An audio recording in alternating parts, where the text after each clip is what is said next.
I got to talk to both of you about this nonsense coming out of the US, coming out of the White House, this pretense that Joe Biden, not only is he going to, wobble his way till the end of this first term, but he's actually going to run again in 2 years' time. It's such a nonsense. And in case you didn't see this show last night, Michael, I'll show you a little bit of Joe Biden trying to prove how energetic he is.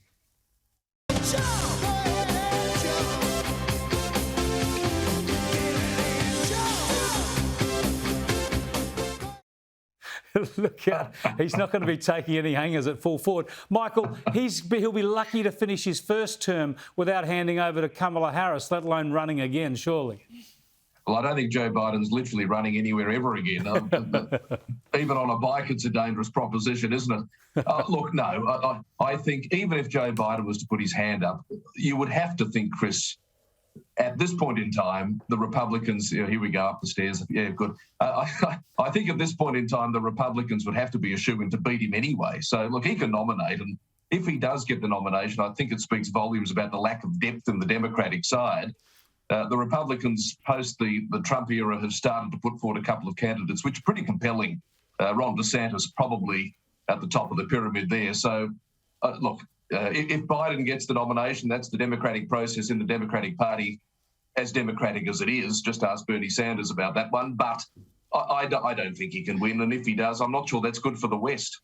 No, not at all. And Liz, this is the problem with the system, right? I mean, they can't admit that he's not going to run again, because then he just looks like a lame duck, especially with the midterms coming up. But they've just got to try and support him through to the end. The one person who hopes he doesn't get there, of course, is Kamala Harris. If he has to retire due to ill health before the end of his term, she gets to become the first female president of the US. And that's why we're hoping he lives forever, at least till the end of his term, Chris. My goodness, the only thing worse than this president would be a President Kamala, that's for sure.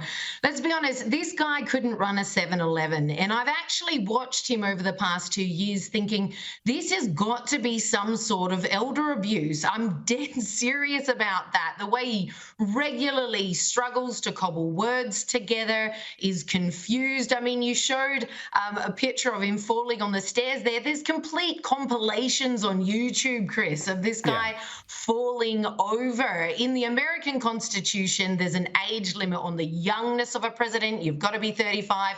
I think it's high time they called it on a max age when it comes to who gets to be commander-in-chief and the leader of the free world. Yeah, look, there are a lot of people his age who are a lot sharper than him, and it's not about making fun of a guy who falls over or whatever. This is the Wall Street Journal quoting a lot of senior Democrats who are really, really worried about his mental capacity. It is sad, as you say, Liz, and they're going to have to do something about it. Certainly not let him try and run for another term. That won't be happening.